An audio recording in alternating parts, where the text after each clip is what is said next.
This is Visitors Book and I'm Maya, your host. In this program, we're going to be meeting with diplomats and foreigners who are here in Pakistan, and we're going to find out what they really think about the country. So our guests today are Reza Bakhsi and Chad Keel from the United States, and are primitive skills instructors who are here in Pakistan now. So let's go meet with them.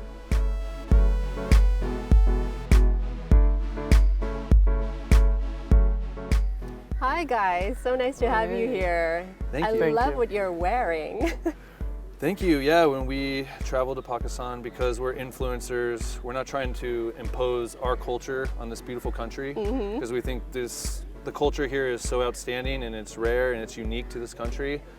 And since we're teaching and we lead workshops and, like I said, we influence people, subtly, we're not trying to wear our trousers and our pants. So we just feel it looks better. Anything, Reza? Yeah. I mean, as instructors and survival instructors, when we travel to new places, we kind of have a model of do like the natives or live like the locals. Cool. And when you kind of adopt their clothing and style, you realize the benefits of it.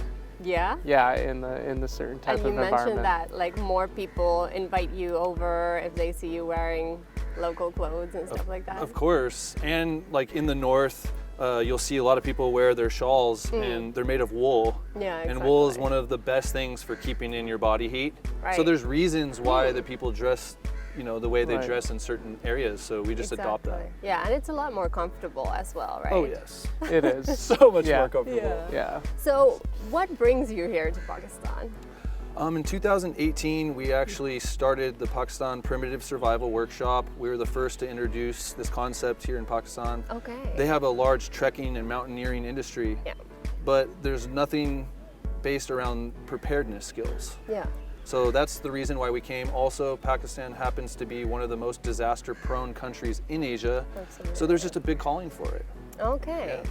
And this time around you were in the Swat Valley. Can you tell me a little bit, like how long were you there? What was the whole thing there? So we were in Swat and we taught at Malam Jaba as well as in Kalam at the Ushu Forest.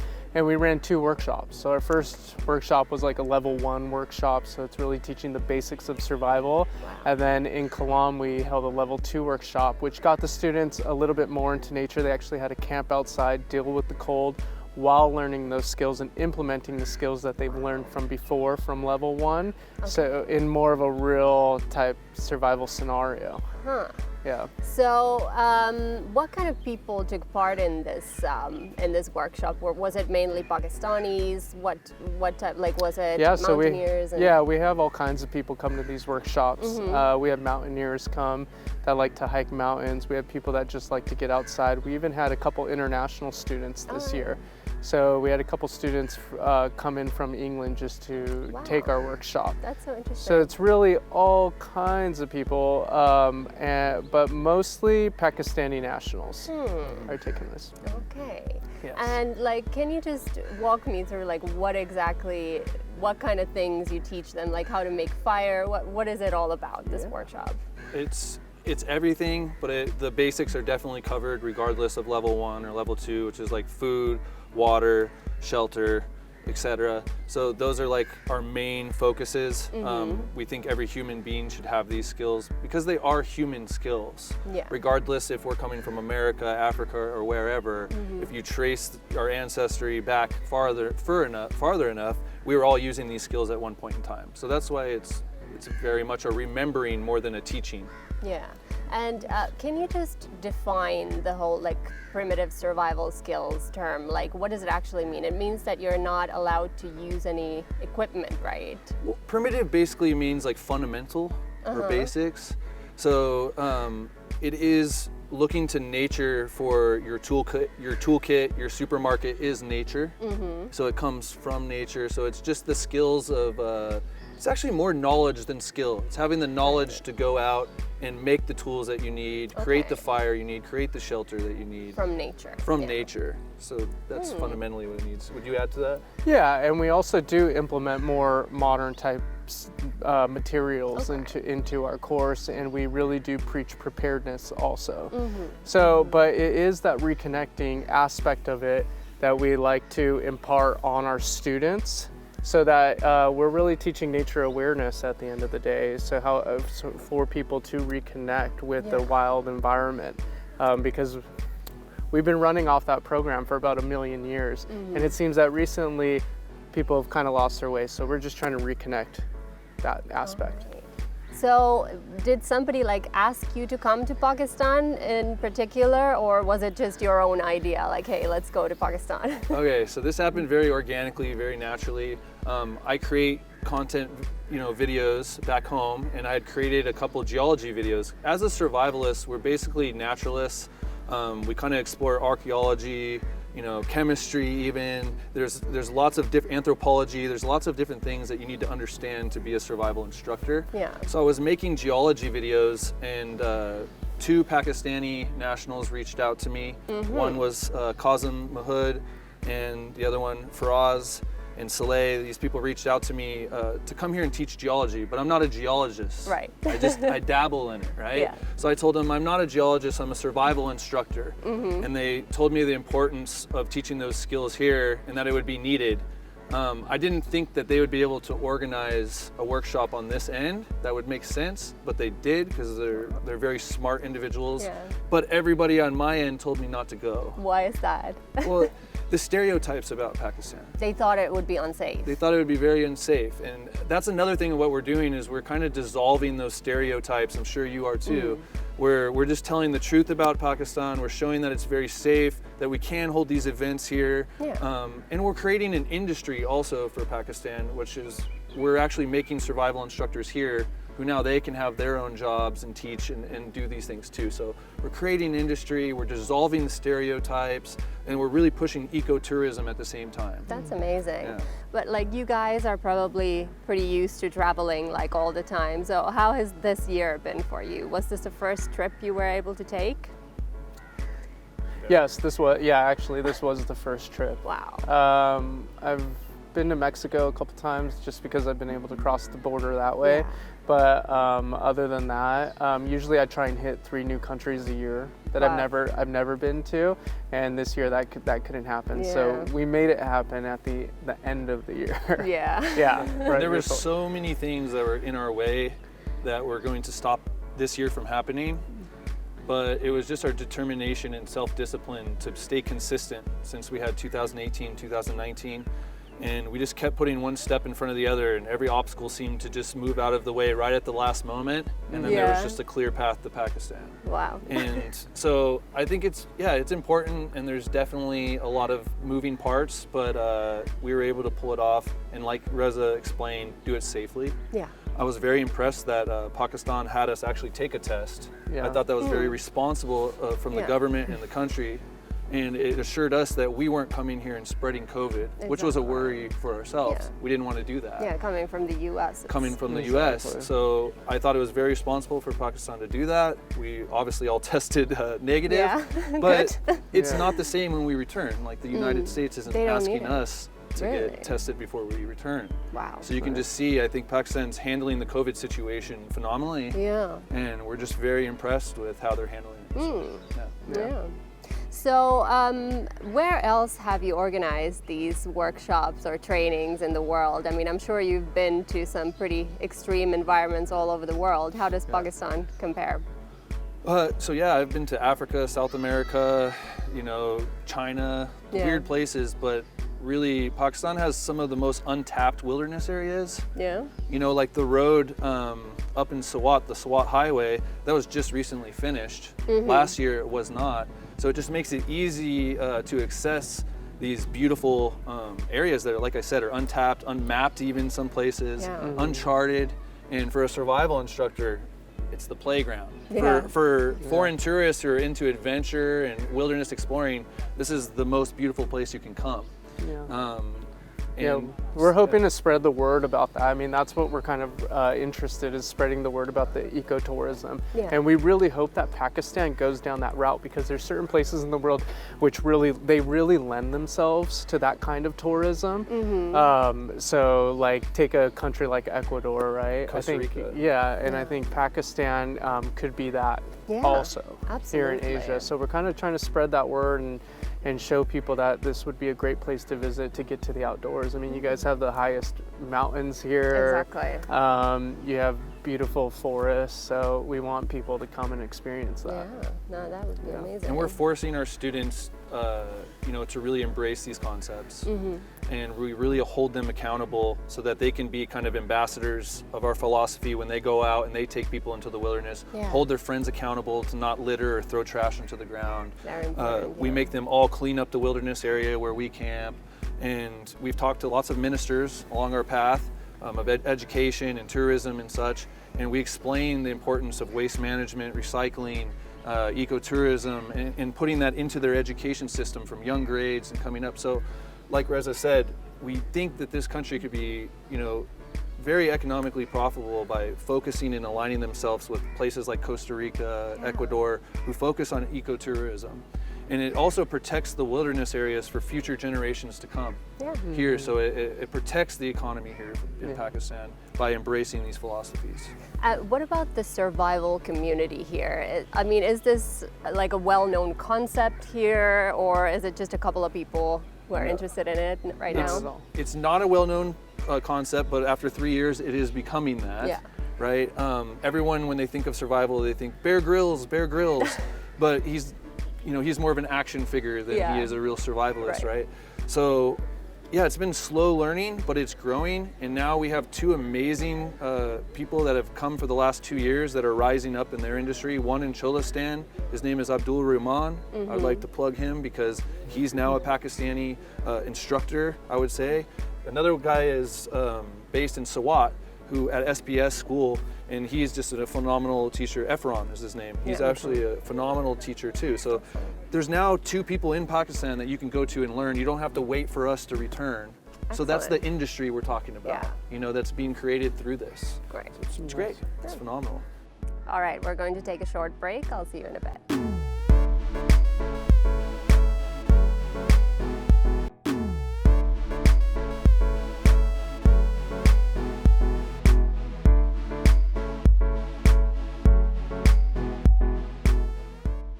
Welcome back. I'm here in conversation with Reza and Chad, primitive skills instructors from the US. So I wanted to ask you both how you got into this whole thing. It's not like a super common hobby for even in the US, I guess. How did you get started? Well, my dad was an outdoors person. My family, we spent a lot of time in the outdoors, camping, riding motorcycles, going camping, things of that nature. Then later in life, I went to school for computer networking and design. Oh yeah? And I found out that it was a very depressing career for me to sit in front of a computer in a cubicle. Right. And there was this calling in my heart that I could heal myself if I just went out into nature. It was like a voice almost, and I started seeking out instructors myself. They are rare in the United States, but I started seeking them out. That's eventually how I met him, is going out and training under different instructors. And I'm forever a student of nature. So that's why I asked not to be called an expert or a master, is just because I feel like I'm never going to quite be there. I can never get there in one lifetime. But eventually I got to the point where different TV networks realized that I was really hustling in the nature game. And that's kind of how I made my name in survival, if you will. But really, it was just from a love for nature and a love for healing myself. I feel like for hundreds of thousands of years, we've lived very close to nature. We've used these skills to not just survive, but thrive in nature. And it's only been a couple hundred years that we've had these machines, and then now only the last 50 years we've had computers, and we don't know if that's the path that's ultimately going to lead us anywhere. But we know 100,000 years or more has been living close to nature. So there was just this calling to heal the depression, heal that anxiety, and let go of the whole computer world and reconnect with nature. And that's why I started an international survival company called Nature Reconnection. Okay. And not Nature Connection, because I didn't feel like I was teaching anything. I felt like they already knew what it was. They just needed to come out and follow that voice themselves. So that's why I called it Reconnection, because you already know. It's just when you're in our classes, it's almost just remembering more than us teaching. Right. It's very natural. That's so interesting. Yeah. So you also started teaching these nature reconnection classes. What type of people were usually like interested in it? And you were teaching them in California, right? Yes. You know, it's like Reza said, you'll have tons of different people come from different careers, but they're all seeking like a tribe. Right. They're all seeking a tribe. They're all seeking connection with people and reconnection with nature. So when they come, it's very much a therapy session where no one's leading it, no one's the therapist, Yeah. but we're just all there together. And an instructor that we shared actually led us to nature, and right before we entered, he called out, "May we all get what we deserve." And I feel like that's what it is. Every time we take people to nature, it's nature giving them what they deserve. It's nothing more, Yeah. right? So, and as much as I'm an instructor, I'm also just a finger pointing towards nature, Yeah. you know? And That's where the answers are. yeah, so Yeah. I don't want them to think it stops at me ever. It did it to me, and I'm just like pointing them towards it. And sometimes they need the skills and the confidence to follow the finger, and that's what I try to give them. But So there's Yeah. like almost like a spiritual or therapeutic component to these trainings that you do. it is, but it's like I can't put that finger on it because it's Yeah. different for every person, and they'll get what they deserve. They'll get what they need out of it. Yeah. You know, and one instructor up in Kalam, I was kind of stressed. It was snowing. It was very difficult, and it very much was surviving more than it was just teaching. Like, we were in some bad situations, and he said, "Chad, I see that you're stressed and you want to teach us a lot more, but just being here is enough." Yeah.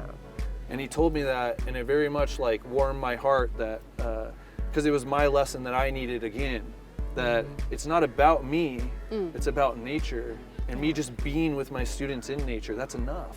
Exactly. I don't need to like have all the answers and give it to them. Yeah. So yeah, and then also I do martial arts back home, which I think is also survival skills. I think Yeah. martial arts is how you survive peacefully with other people, Oh, yeah? and survival skills is how you survive in nature. So you interesting. need to kind of learn both to get the full compass Wow. of navigation through that. How did you get into martial arts? I got into martial arts, I think, for the same reason I got into nature. There was a calling to understand how my body could move and express myself, and that's what martial arts has really been. Is it's a movement expression and understanding my limits and my capabilities of my own body. So that's pretty much it. Yeah. Do Yes. you have like a favorite martial art? Like, are you into karate or like kung fu? So I teach Brazilian Jiu-Jitsu. Okay. It's a wrestling martial art. Ah, interesting. When I come to Pakistan, I actually teach here in Islamabad at the Fight Fortress, which Oh, is wow. right here, and I make sure I come and I spend time with the students here, and I share my knowledge. Of course, I receive some myself too. But there's a huge jiu-jitsu community across the world, so anywhere I go, I always try to stop in and share knowledge, receive knowledge. So there is a great jiu-jitsu community here in Islamabad if anyone's interested. The Fight Fortress is phenomenal. Their instructor is phenomenal. I'm still interested in how you said that martial arts is how you get along with people. That can be a little bit confusing for some people because they think of it as like like you fight with people, right? So yeah, it is learning how to fight or defend yourself, right? But when you have the skills, it gives you confidence. And the ultimate lesson, like the mastery of a martial art, is not having to fight, because you can Right. you can win battles with your words, and you have the self-discipline to leave that situation, before it gets to that point. Interesting. Right? So a martial artist, as much as he understands how to express his body in a fight, a combative situation, the ultimate lesson is not to be there in the first place. Have the awareness, the street smarts to not be in a dangerous situation, and the win. confidence to Confidence. not strike out. Yeah. Because I think a lot of where that comes from for people to actually come to battle or blows actually doesn't come from a level of confidence and security, Yeah. right? It's Yeah. when you're Okay, scared. Yeah, scared or threatened and things Yes. like that. Yeah. So what about you, Reza? You have a background in journalism and photography, right? Yes, yeah. So I went to school for journalism, and from there I started interning at a magazine, and one thing led to another. and I run a photography business back home. Okay. And I've always just had a flair for the outdoors and to get outside. So I was really into ultralight backpacking and minimalism and trying to reconnect with my roots. I knew, but I didn't know how to express it. So I started seeking out people just like, I guess, what me and Chad do nowadays, right? And from there, one thing led to another. And survival skills is really just becomes a rabbit hole in the sense of it keeps your curiosities alive. Yeah. I think a lot of people think, oh, it's just survival skills, but then you realize that those survival skills translate into primitive living skills and the story of humanity and the sciences. To be a good survival instructor, you have to study botany and biology and archaeology and anthropology. Right. You have to study all these things, so it keeps us kind of engaged and curious. So it makes life a little bit funner to live. Even when you're outside, or you really do see the world in a different way, and you start seeing friends everywhere. You know this tree and you know this plant and what it's good for and what it can do for you. And you know these animals and how to read them and what resources they can lead you to. So you really do, it's like seeing the world in a new way. Oh, that's fascinating. Yeah, Wow. so these skills are just something that I realized, like, oh, I'll learn some survival skills so I can get outdoors, and thought that would be the end of it, but it doesn't really ever end. And that's why we call ourselves forever students, because we're always learning. You can't master these skills. You might master them in one location, but you go to the other side of the world and it's different, right? So you become a student all over again. So I think what we're seeking is as much knowledge as possible, which keeps us traveling and coming to places ultimately like Pakistan, because we get to see it with fresh eyes. Yeah. So what kind of journalism did you do? So I was a journalist in college. So I would just report on local happenings and local beats and things like that. And then I would cover music for the local community. I started working with brands. So I started working with a man by the name of Robert Young Pelton, and he's done a lot of, he actually wrote the book, The World's Most Dangerous Places, and he's done a lot of work on this side of the world and all over the place. And that kind of inspired me to even strike out more on my own, to visit third world countries and see things firsthand, to kind of get a better knowledge about them.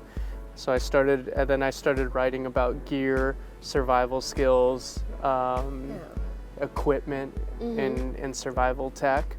And then from there, it really just fell into photography. So my day job is I do a lot of actually high-end kind of commercial type photography. Oh, cool. And the survival skills are the things that feed my soul. So it's like I do the survival skills on top of that. So how did you guys meet?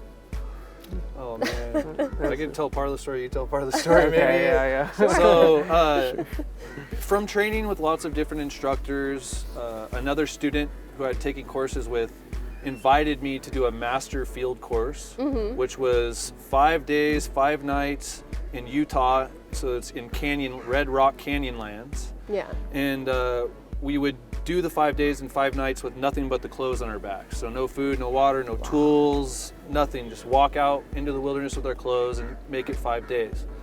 And it was with one of the best instructors in the United States. His name is David Holliday. He truly is a legend. He's a pioneer in this type of industry.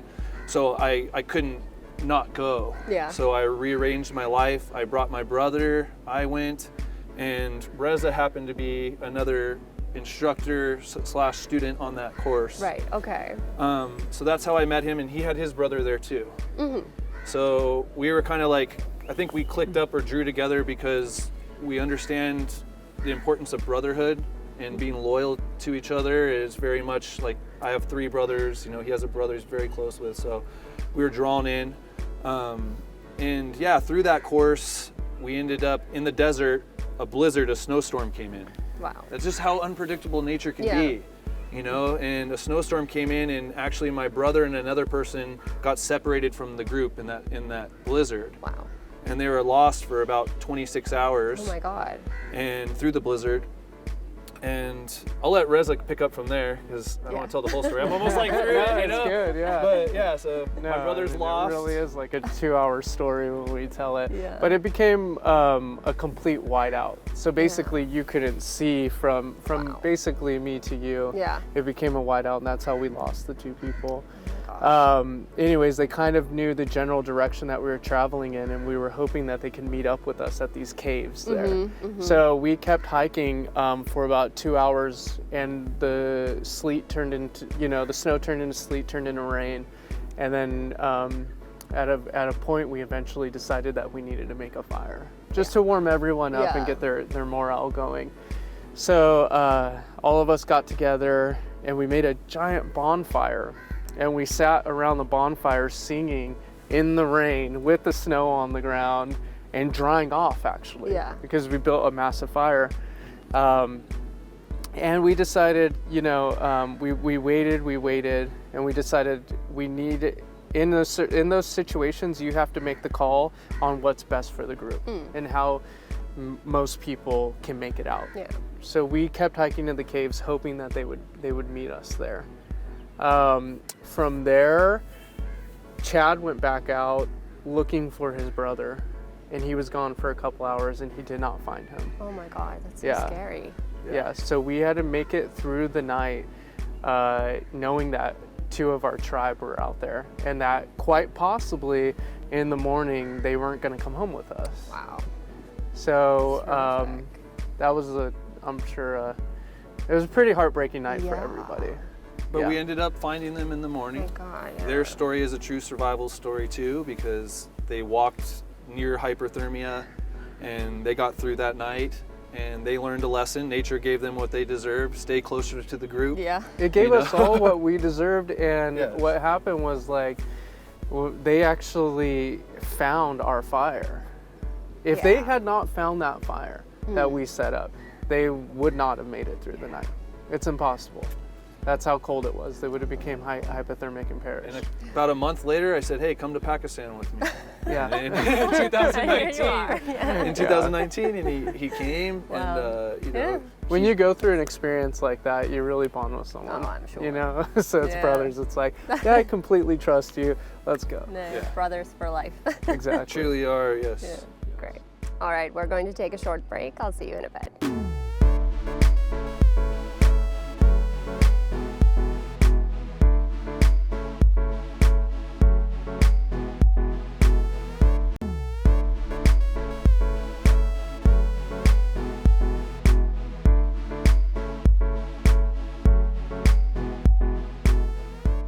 Welcome back. I'm here in conversation with Reza and Chad, and they're primitive skills instructors from the US.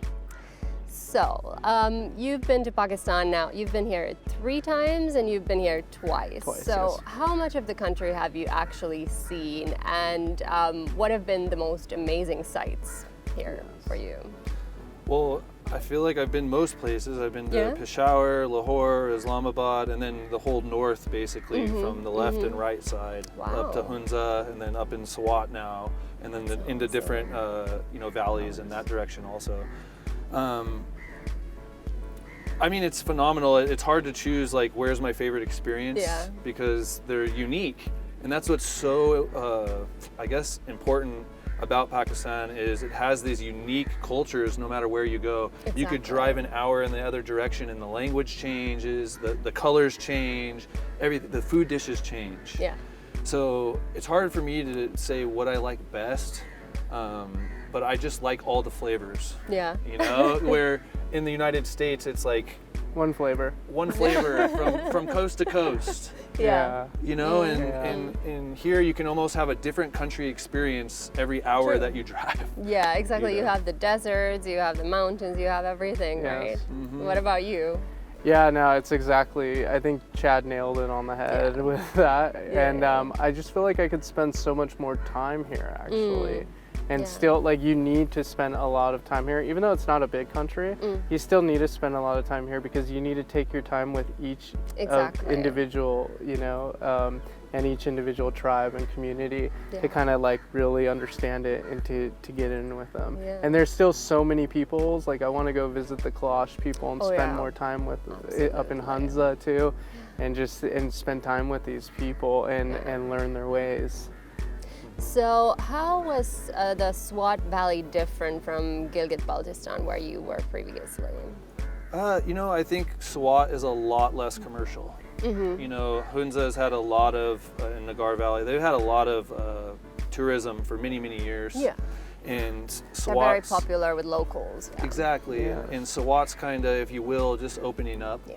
And so it's very much a more authentic experience in a lot of ways. Not to say one's more beautiful than the other, but you're going to have to sleep in guest houses, like people's homes instead of hotels, and things of that nature. So and just the dishes I feel like are maybe more authentic.